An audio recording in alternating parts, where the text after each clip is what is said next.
ሰላም ጤና ይስጥልን ተመልካቾቻችን ከአንከር ሚዲያ ዝግጅት ክፍል ያክብሮት ሰላምታችንን እናቀርባለን። በእለቱ ዜናዎች ላይ ከዘውትር ተሳታፊያችን ጋር መረጃ በመለዋወጥ የምናቀርብላችሁን ዝግጅት ነው ይዘን እየቀረብነው እንድትከታተሉን እንጋብዛለን። መልካም ቆይታ።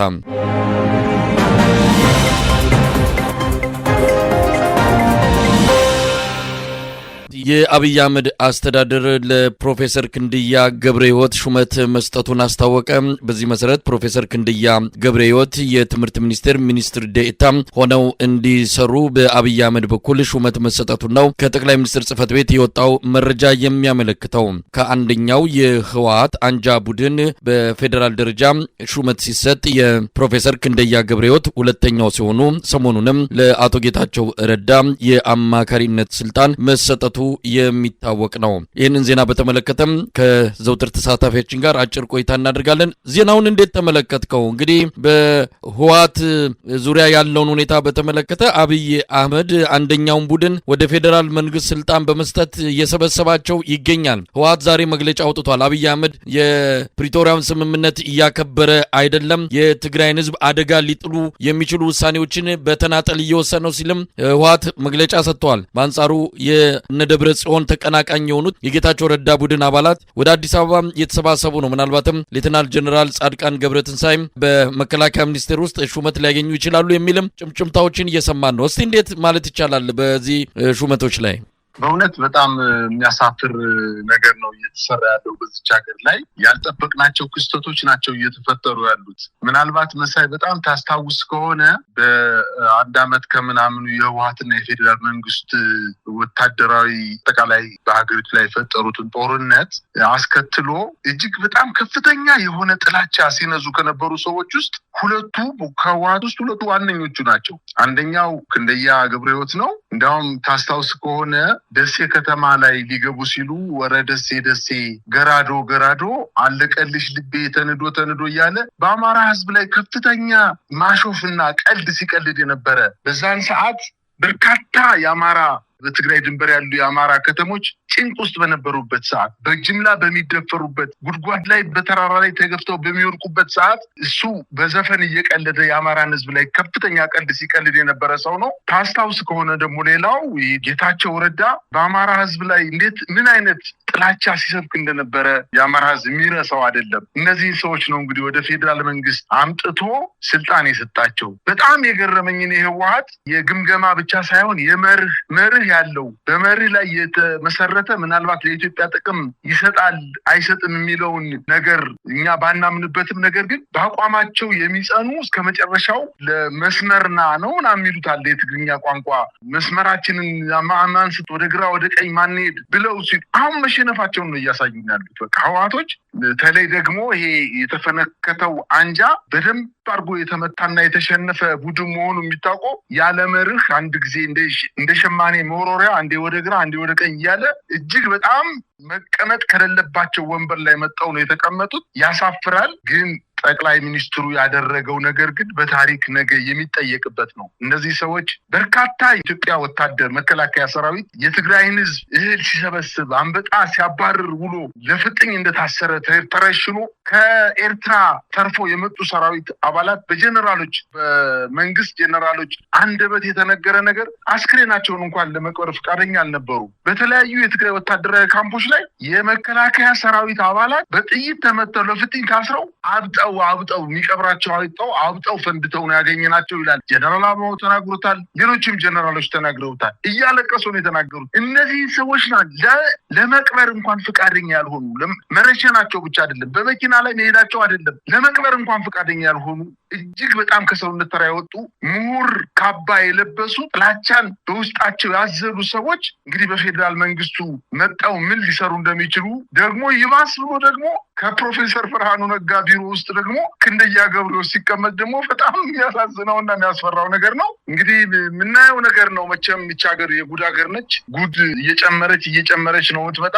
ግን አንዳንድ እንደው የዚህ ታዛቢዎች ምን እያሉ ነው? እንደው ለምን በጅምላ በጅምላ አንድ አምጥቶ አያስቀምጣቸውም። ለምንድነው በቁጥቁጥ እያሉም ያሾፉበት ነው። ግን በጣም ያሳዝናል መሳይ። በአጠቃላይ እንግዲህ ጌታቸው ረዳ በጫካ በነበረ ጊዜ በተከታታይ በአብይ አህመድ ላይ ጠንካራ የሆነ ትችትና ከዘለፋ የማይተናነሱ ስድቦችን ነበረ፣ ዘለፋዎችን ነበረ ሲያቀርብ የነበረው። እንደውም ወደ መቀሌንም ከተቆጣጠሩ በኋላ በተከታታይ በትግራይ ቴሌቪዥን በድምፀ ወያኔም ጭምር ጌታቸው ረዳ እየቀረበ አብይ አህመድን የፖለቲካ ድንክ መሆኑን እስከ መግለጽ እንደውም በአጠቃላይ ስብስቡንም የብልጽግና ስብስብንም አይቶ ቀድሞ ኢህአዴግ በነበረ ጊዜ ከነዚህ ጋር ነበር ወይ አብረን ስንሰራ የነበረው? በጣም አፍራለሁ ከነዚህኞቹ ጋር አብሬ የሰራሁበት ጊዜ የሚልም ጭምር ቁጭት ሲናገር የነበረው ጌታቸው ረዳ ዛሬ ተመልሶ እነሱ መሃል የተገኘበት ሁኔታ ነው የተፈጠረውና እንዳልከው መርህ የተጣሰበት አጠቃላይ አብይ አህመድን አሁን አንዳንድ የብልጽግና ደጋፊዎች አብይ አህመድን አሸናፊ አድርገው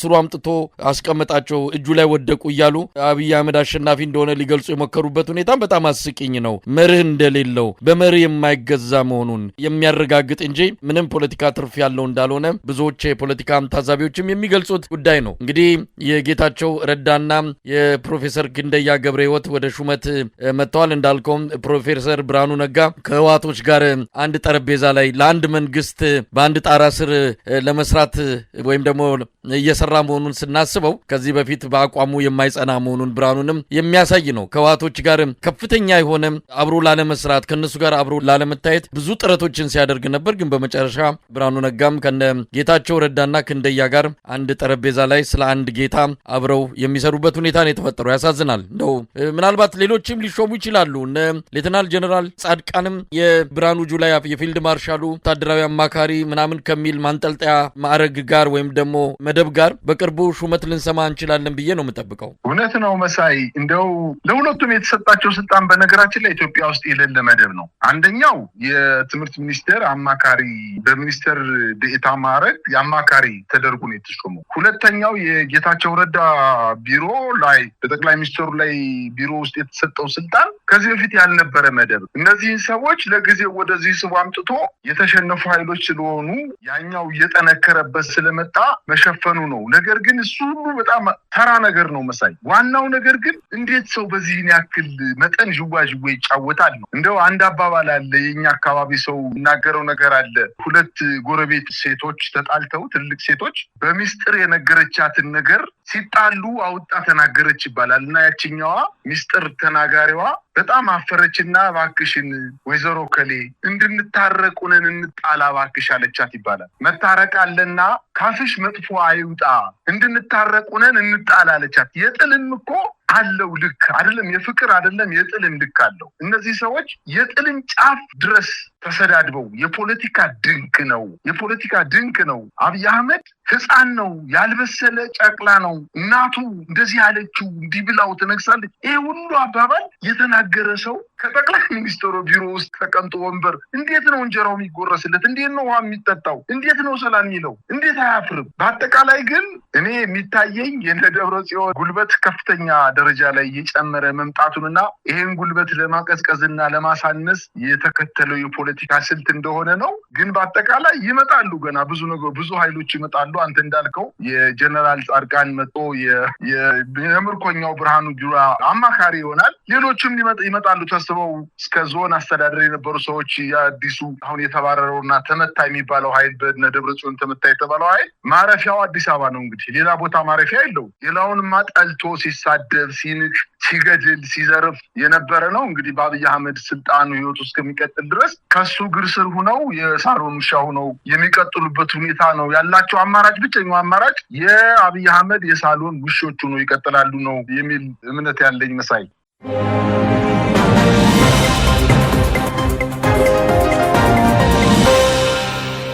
በአማራ ክልል በተለያዩ አካባቢዎች የሚደረገው የህልውና ተጋድሎ ተጠናክሮ ቀጥሏል። በአንዳንድ አካባቢዎች መጠነ ሰፊ ኪሳራ በአገዛዙ ሰራዊት ላይ መድረሱን ነው መረጃዎች የሚያመለክቱት። ይህን በተመለከተ የዘውትር ተሳታፊያችንም እንደዚሁ አንዳንድ ቦታዎች ያሉትን በመረጃ ደረጃ ሊያቀብለን መስመር ላይ ይገኛል። እንግዲህ በአማራ ክልል ያለው የህልውና ተጋድሎ ተጠናክሮ ነው የቀጠለው። በጃዊ መተከል አካባቢ እየተደረገ ባለው ውጊያ በ12 ቀናት ውስጥ ከፍተኛ ኪሳራ እንደደረሰበትና በርካታ የአገዛዙ ሰራዊት አባላት ሙት ቁስለኛ መሆናቸውን በቪዲዮ ጭምር ተደግፈው የወጡ መረጃዎች ያመለክታሉ። በሌሎች አካባቢዎችም ተመሳሳይ በሆነ መልኩ ነው እንግዲህ እና ተጋድሎ የቀጠለው። በቋራ መተማ ቀጠና እንደዚሁ የአብይ አህመድ ሰራዊት የተነጠቀውን የድንበር ኮሪደር ለማስመለስ ያለ የሌላ ኃይሉን ይዞ በዝግጅት ላይ ለጥቃት ማለት ነው በዝግጅት ላይ እንዳለ በትላንትናው ዕለት መዘገባችን ይታወሳል። ዛሬም ሜካናይዝድ ኃይሉን ወደዛ አካባቢ ለማንቀሳቀስ ዝግጅት ላይ መሆኑን የሰማ ነው። እስቲ በአማራ ክልል ስላለው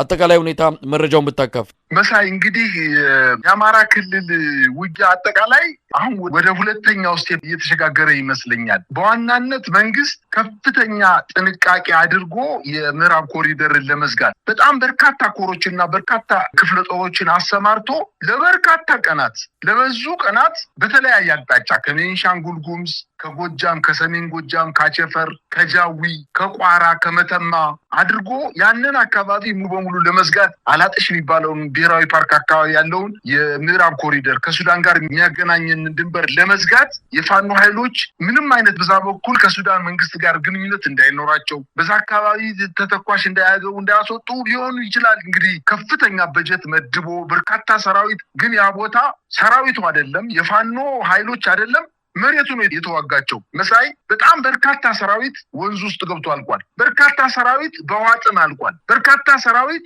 መንገድ ስቶ ሳያስበው ከነትጥቁ ለፋኖ ታርጌት ቀለበት ቦታ ላይ ሄዶ ገብቶ እጅ ሰጥቷል። በርካታ ሰራዊት የቋራው ውጊያ ምናልባትም ነገ ከነገ ወዲያ የፋኖ ኃይሎች ቀርጸውት ከሆነ ዶክመንት ይዘውበት ከሆነ ነገ ከነገ ወዲያ በጣም ታላላቅ ጀብዶች የተፈጸሙበት ነው። ከዛ የተመታው ኃይል አሁን ደግሞ በጃዊ አካባቢ በቻግኒ አካባቢ ከፍተኛ እንቅስቃሴ እያደረገ ነበረ። አሁንም በጣም በሚገርም ደረጃ ፋኖች ከፍተኛ ጥቃት ሰንዝረውበት በከፍተኛ ደረጃ ተመርቶ ተበታትኗል። የሞተው ሰራዊት የቆሰለው ሰራዊት በሄሊኮፕተር ሲመላለስ ነው የዋለው ከትናንት ወዲያና ትናንትና። አሁን ዛሬ አካባቢ ጸጥ ረጭ ብሏል፣ ደክሟል። የፋኖ ኃይሎች አካባቢ ተቆጣጥረውታል። እንግዲህ ዛሬ በኢትዮጵያ ሕዝብ በክርስቲያን በተለይ በዋናነት የኢትዮጵያ ኦርቶዶክስ ቤተክርስቲያን ሰሞነ ሕማማት የሚጀምርበት ቀን ነው ዛሬ። ህብረተሰቡ በቀን አንድ ጊዜ 1 ሰዓት ላይ ብቻ ከምሽቱ 1 ሰዓት ላይ ምግብ የሚበላበት ነው። ቤተክርስቲያን ስግደት የአምላክን መከራና ችግር አብሮ ተቸግሮ አብሮ መከራውን ተካፍሎ በትንሳኤው አብሮ ለመነሳት አምላኩን የሚለምንበት የአምላክን መከራ የሚሸከምበት ቀን የመጀመሪያው ቀን ነው። ሰኞ እስከ ዓርብ ድረስ እንግዲህ ከፍተኛ የሆነ የጸሎት ስነ ስርዓት በየአብያተ ክርስቲያናቱ አሉ።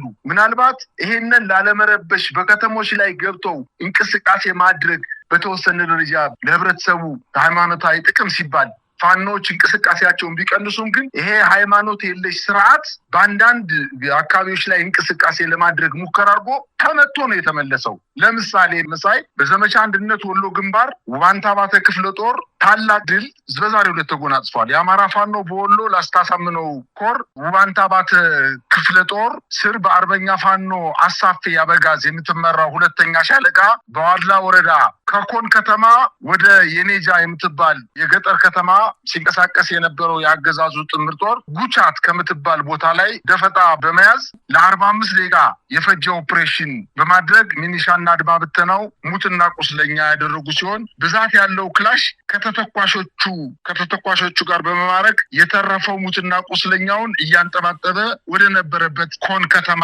ተበትኖ ተመልሷል። ይሄ እንግዲህ ፋኖዎቹ ለማጥቃት አይደለም የሄዱት፣ በሌሊት ጉዞ ሲያደርግ ደፈጣ በመጣል እርምጃ የወሰዱበት አካባቢ ነው ማለት ነው መሳይ። ሌላው እንግዲህ በዛሬው ዕለት የአማራ ፋኖ በጎጃም 1ኛ ክፍለ ጦር የኮሎኔል ታደሰ ሙሉነ ብርጌድ 5ኛ ሻለቃ በተለያዩ 2 አቅጣጫ ወደ መራዊ ከተማ ዘልቀው በመግባት ጠላት በተደጋጋሚ ንጹሃንን በማጎሪያነት የሚጠቀምበትን እና ከፍተኛ ድብደባ፣ ዘረፋ፣ ግድያና አስገድዶ መድፈር የሚፈጽምበትን ቻይና ካምፕ ከሚባለው ቦታ ላይ በተጠና መንገድ በመጠጋት ከረፋዱ 5 ሰዓት እስከ 9 ሰዓት ድረስ ከፍተኛ የሆነ ጥቃት ፈጽመዋል። በዚህም 5 የጠላት ኃይል እንዲሁም አድማ ብተናና ሚሊሻ ተደምሷል። ይህ በእንዲህ እንዳለ በምስራቅ ጎጃም በምትገኝ በእነማይ ወረዳ የትመን ከተማና በአካባቢው በሚገኙ የረስ ወይራና አልማ ቀበሌዎች ላይ በተጨማሪ በሸበል በረንታ ወረዳ የዱሃ ከተማ አቅራቢያ የጨረቃና ወፍና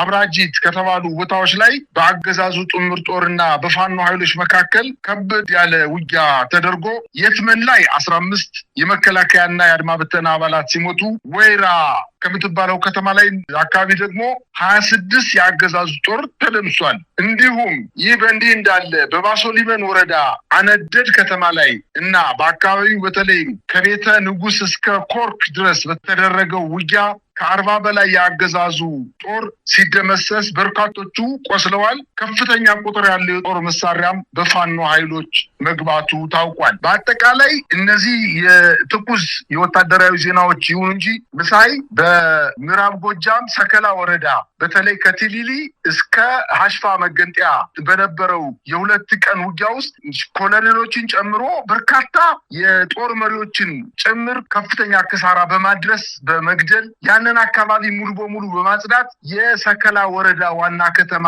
የሆነችውን ግሽ አባይን በፋኖ ኃይሎች ቁጥጥር ስር ገብታለች። እንዲሁም በምስራቅ ጎጃም በቢቡኝ ወረዳ አካባቢ ያለውን የመከላከያ ሰራዊት ትናንትና ምን አይነት ጀግንነት እንደተፈጸመ መቼም ሚዲያዎቹ በሙሉ የዘገቡት ነው። እንግዲህ እስከ 130 የሚጠጋ የመከላከያ ኃይል እንደተደመሰሰና ለቁጥር የሚያዳግት ተተኳሽ መሳሪያም እንዲሁም አልባሳት ሌሎች ወታደራዊ ቁሳቁሶች እንደተማረኩ በጣም በርካታ ቁስለኛ እንደተገኘ ሚዲያዎች የዘገቡት ጉዳይ ነው። እነሱም በሚዲያ ዶክመንቴሽናቸው አማካኝነት ለዚህ ያሳዩበት ሁኔታ ነው የተፈጠረው። በአጠቃላይ በተለይ በዋናነት በምዕራብ ጎንደር ከቋራ ጀምሮ በቤንሻንጉል ድንበር አካባቢ እንዲሁም በሰሜን ጎጃም እና በደቡብ ጎንደር አካባቢ በጣም ከባባድና ታላላቅ ድሎች እየተመዘገቡ ነው የሚገኙት። እንግዲህ እነዚህ ውጊያዎች ተጠናክረው ይቀጥላሉ የሚል እምነት ነው ያለን መሳይ።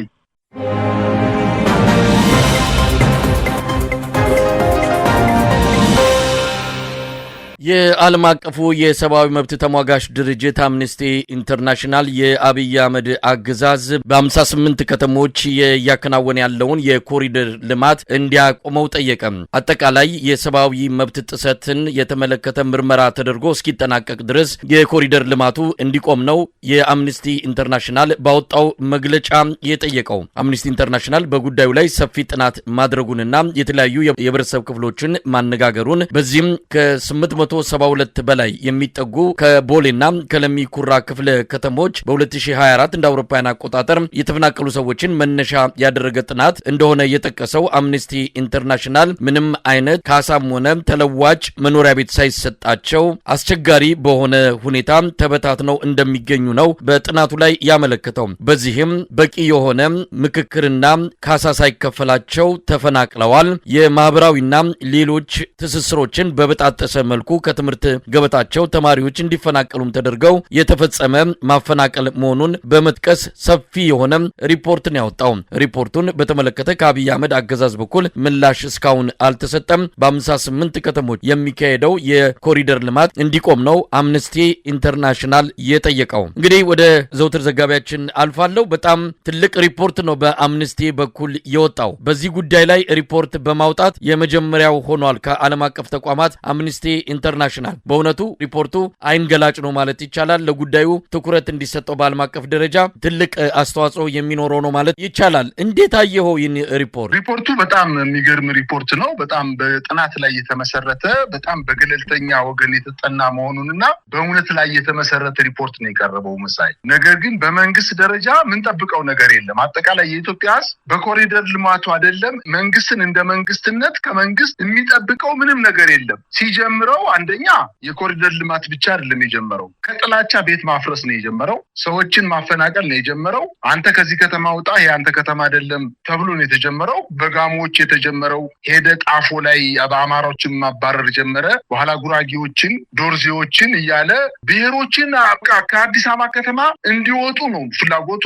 ያነ ተሳክቶለታል። ነገር ግን በጣም የሚያሳዝነው ነገር ይሄ መንግስት አንዳንድ ጊዜ እንደው የማያዛልቅ ድግስ በጠጅ ይጀመራል ይላሉ አባቶቻችን። የማያዛልቅ ድግስ በጠጅ ይጀመራል። በኋላ ጠላ ማቅረብ ያቅተዋል። ያሰው ጠጁ ያልቅና ጠላውም ያልቅና ይቸገራል። ከትንሽ ነው የሚጀመረው። ይሄ መንግስት ልክ ሌሎች ሀገሮች በአንድ ቀን፣ በአንድ አመት፣ በአንድ ወር ሀገርን ገንብተው እንደጨረሱ አይነት ስሜት ነው ያለው ልበል። እንደው ሌሎች ሀገሮችን ተሞክሮችን እኮ መውሰድ ይችላል። እንደው በተረትም እንኳን ሮም በአንድ ቀን አልተገነባችም ይባላል። 58 ከተሞችን በአንድ አመት ማፍረስ። አዲስ አበባ ከተማ እኮ ዛሬ ዝናብ ጠብ ሲል እኮ ሰው አይደለም መኪና መንቀሳቀስ እኮ አይችልም። አሁን ገንዘቡን ጨርሶታል። በጣም ከፍተኛ የሆነ በነጋዴዎች ላይ ግብር ጥሎ ከፍተኛ የሆነ ጭንቀት በህዝቡ ላይ ፈጥሮ ነው ያለው። ዛሬ በእያንዳንዱ ቤት ውስጥ ላይ ገንዘብ አዋጡ ሚል የወረዳ አመራር ድሮ ግቦ መቀበል ለራሱ የጉዳይ እንድትፈጽምለት ለኪሱ የሚከተው ገንዘብ ነበረ። የወረዳ የክፍለ ከተማ የዞን ምናምን አመራሮች ይህንን ነበር የሚያደርጉት። አሁን ደግሞ ጉሮሯቸው ታንቀው እባካችሁ ለዚህ ኮሪደር ልማት እከሌ የሚባለው ነጋዴ ይህን ያክል ገንዘብ እንድታመጣ ተብሎ በየንግድ ተቋማቱ የወረዳ አመራሮች የክፍለ ከተማ አመራሮች በየነጋዴ ቤቱ በየነጋዴ ሱቁ እየዞሩ ገንዘብ በለመለመን ላይ ናቸው። ፕሮጀክቶቹ በጣም ተቀዛቅዘዋል። ገንዘብ የለውም መንግስት። መሬት ሽጬ እንደገና መልሼ ኮሪደር ልማት አደርጋለሁ ብሎ ነበረ።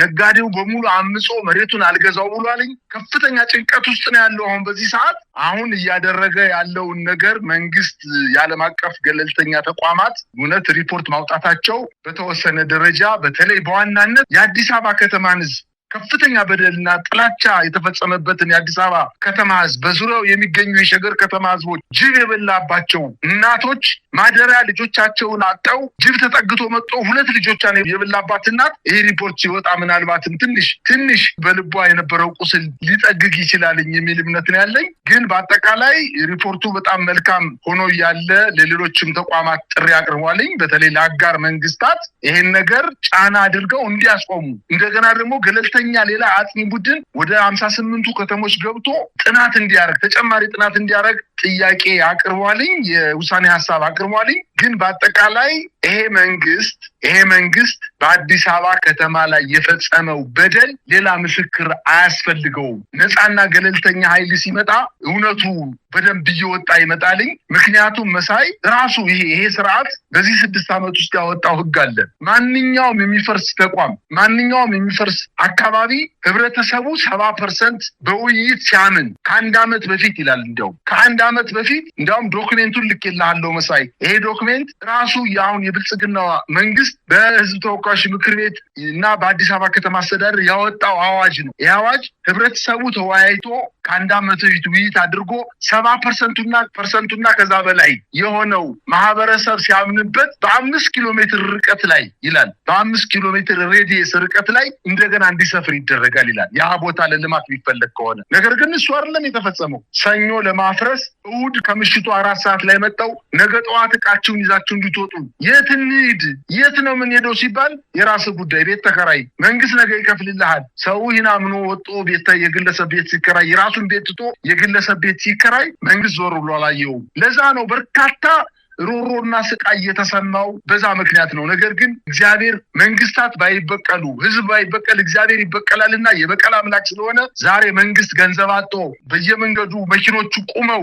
ፕሮጀክቶቹ ቀዝቅዘው መንግስትም አንገቱን ደፍቶ ዝናብ በዘነበ ቁጥር እየተሳቀቀ ምንም አይነት የቅብ ኮሪደር ስራ ስለሆነ ምንም የውስጥ ስራ ስላልተሰራበት ከፍተኛ መፍረስ እየተፈጸመበት ነው ያለው። ግን እሱ ሊመለስ አልቻለም። አሁንም ምናልባት በኮምቦልቻ ከተማ ላይ የተፈጸመው ድርጊት በደብዳቤ ሳይቀር የወጣበት መንግስት ነው። የእድርና የቤቶች ልማት ማህበር ግለሰቦች በየወሩ ከደሞዛቸው ከዕለት ገቢያቸው ከዕለት ጉሯቸው ቀንሰው የሰበሰቡትን ቤት ለመስራት ማህበር መስርተው ቦታ ተመርተው ቤት ሊሰሩበት ያለውን ያስገቡትን ባንክ ላይ ያስገቡትን ገንዘብ 100 ሚሊዮን ብር አምጡ ለልማት ብሎ የጠየቀ መንግስት ነው። እድሮችን ሳይቀር የጠየቀ መንግስት ነው። ባህር ዳር ከተማ ላይ 15 ቢሊዮን ብር ከህብረተሰቡ ለመሰብሰብ ከነጋዴው ለመሰብሰብ በየነጋዴ ቤቱ በየጉራንጉሩ አመራሩ እየዞረ ነው። ስለ ሰው መሞት ስለ ስቃይ ስለ ችግር አይደለም መንግስት እየተጨነቀ ያለው። በአጠቃላይ ግን ይሄ መንግስት እንደው ልግለጸውና አንድ ባለሀብት ልጆቹን አሳድጎ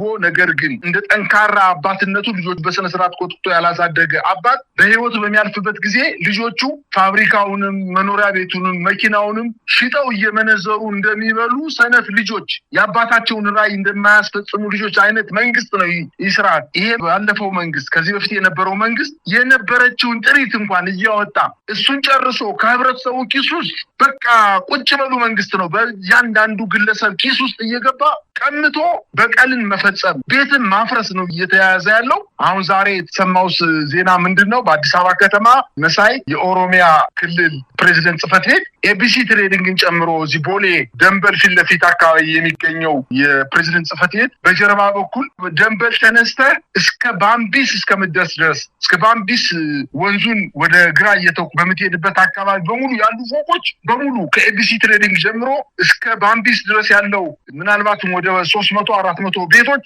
እንዲፈርሱ ትዕዛዝ ተላልፏል። በጣም የሚያሳፍርና ምናልባትም አዲስ አበባ ከተማ አስተዳደር የሌለውን ቦታ የሌለው ራሱ ለጽህፈት ቤት ለከተማ አስተዳደር ለወረዳ የሌለውን ቦታ ኦሮሚያ ክልል ቢሮውን አዲስ አበባ ከተማ ውስጥ በማስፋት የፕሬዝዳንት ጽህፈት ቤት የአፈ ጉባኤ ጽህፈት ቤት የምናምን ጽህፈት ቤት የምናምን ቢሮ እያለ አዲስ አበባ ከተማን ወሯታል። ሳር ቤት አካባቢ የሚገኘው 4 ወረዳ የሚያክል ቦታ ነው ይዞ ያለው። የፕሬዝዳንት ልዩ ጽህፈት ቤት ተብሎ የተሰጠው ቦታ በዓል ማዕከል ይላሉ 10-15 ሄክታር ነው የሚወስዱት። ቢሮ ይላሉ የፖሊስ ኮሚሽን ቢሮ ይላሉ የሰላምና ደህንነት ቢሮ ይላሉ። አዲስ አበባ ከተማን 1/3ኛውን ቦታ እያያዙት ነው። ምናልባት በጣም የሚያሳፍር ነገር ነው ይሄ ነገር። እንደው ሌላ መፍትሄ እስካልተበጀለት ድረስ በአዲስ አበባ ከተማ ህዝብ ላይ ከፍተኛ በደል እየተፈጸመ ነው። አሁን ዛሬ ደግሞ ከሰዓት በኋላ የተሰማው ዜና ወደ ገርጂ ሮባ ዳቦ አካባቢ በጣም ነባር ቤቶች በ1994 እና 95 ዓመተ ምህረት በምሪት ቦታ ተመርተው 150 ካሬ ተመርተው ግራውንድ ፕላስ 1 ግራውንድ ፕላስ 2 ግራውንድ ፕላስ 3 ቤት ሰርተው የሚኖሩ ሰዎች ከኮሪደር ልማት ርቀት ያላቸው ሰዎች የአካባቢ ፕላዛ አካባቢ ነው ተብሎ እንዲፈርስ ለማድረግ ደብዳቤ ተጽፎላቸዋል። እነዚህ ሰዎች እኛ እንገነባለን ቢሉ እንኳን አይችሉም። ምክንያቱም 150 ካሬ ስለሆነ ፕላዛ ከተባለ 500 ካሬ የመኖሪያ ቤት ካልሆነ በስተቀር እንደዚህ በቁጥቁጥ የወሰዳችሁን እንትን እዛ ላይ ግንባታ ማካሄድ አትችሉም ተብሎ ማደስም ሆነ አዲስ ቤት መገንባት አፍርሰው መገንባት እንዳይችሉ ደብዳቤ ተጽፎባቸዋል። እንግዲህ ሮባ ዳቦ ማለት ከዋናው መንገድ እጅግ በጣም የራቀ ነው። ስለዚህ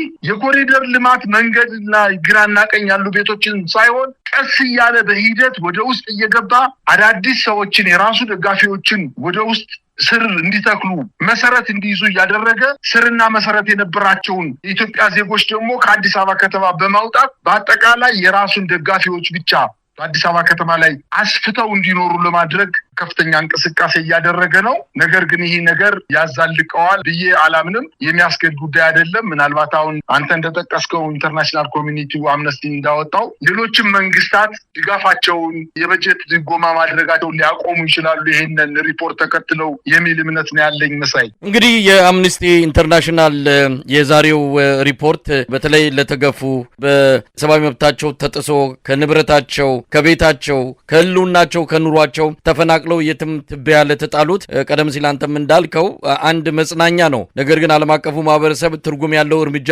መውሰድ አለበት። አብይ አህመድ ከልማት አንጻር አይደለም ይሄንን የጀመረው። ይሄንን በተመለከተ በተደጋጋሚም ሲባል ነበረ። ጅማ ላይ ባደረጉትም ስብሰባ የጠቀሱት በኮሪደር ልማት ስም አንድን ማህበረሰብ አፈናቅሎ ከአዲስ አበባ ማስወጣት የሚል በደንብ የተጠና ተሰልቶ የተገባበት ፕሮጀክት እንደሆነ ይታወቃል። ይሄ ከፍተኛ የሆነ የሰብአዊ መብት ጥሰት የዘር ማጽዳት ተብሎ ሊፈረጅ የሚችል እንደሆነ ነው የሚታመነው። እንግዲህ አምነስቲ ኢንተርናሽናል ጀምሮታል። ሌሎች ተቋማትን በተለይ መንግስታቱ ድርጅት የሰብአዊ መብት ካውንስል ይህን ጉዳይ መመርመር መቻል አለበት። በአሁኑ ሰዓት በሺዎች የሚቆጠሩ ህጻናት ከትምህርት ገበታ ውጭ ወጥተዋል። በአዲስ አበባ በተለያዩ ቦታዎች የሰው ልጅ ሊኖር ከማይችልበት ቦታ ላይ በተለያዩ ጥሻዎች፣ ዱንካኖች፣ ቆርቆሮ ቤቶች ውስጥ ነው ተጥለው የሚገኙትና ይሄ ከፍተኛ የሰብአዊ መብት ጥሰት በመሆኑ የሚመለከታቸው አካላት በተለይ ዓለም አቀፍ ተቋማት ትኩረት ሰጥተው እዚህ አገዛዝ ላይ ጫና እንዲፈጥሩ መደረግ ያለበት እንደሆነ ይታመናል። ይሄ መጠነ ሰፊ ኢትዮጵያዊነት ላይ የተሰነዘረ ጥቃት መሆኑንም እንግዲህ የተረዱ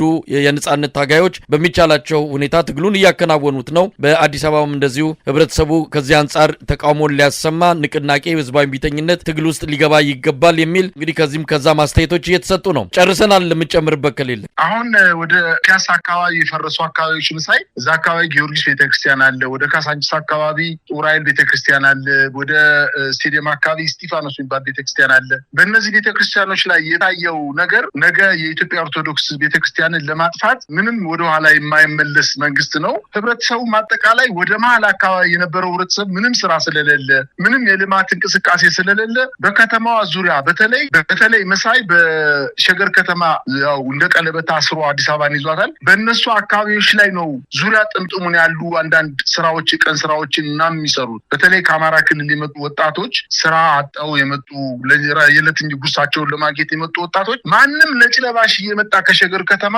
እያፈነ እየወሰዳቸው ነው። ዛሬ እንኳን በሰፈራ አካባቢ ወደዛ ወደ ጣፎ አካባቢ ወደ ኮየፈጬ ገላን ቱሉ ዲምቱ አካባቢ ከፍተኛ አፈሳ ነው ሲደረግ የዋለው። ይሄ አሁን ደግሞ ተገፍቶ ወደ ድንበር የመጣው የአማራ ተወላጅ በየትኛውም አካል የኦሮሚያ ኮሬኔገኛ ሊሆን ይችላል፣ አጠቃላይ ነጭ ለባሽ የሚባል ታጣቂ እየመጣ እያፈነ እየወሰደው ነው። የአዲስ አበባ ፖሊሶችን ባይናቸው እያዩ ዝም እያሉ ነው። በአጠቃላይ የአዲስ አበባ ህዝብ መከራ በከዕለት ወደ ዕለት እየጨመረ ነው። ምናልባት አንድ ቀን ገንፍሎ ይወጣና ይህን ስርዓት ወደ ጎን ገፍቶ ይጥሏል የሚል እምነት ነው ያለ መሳይ።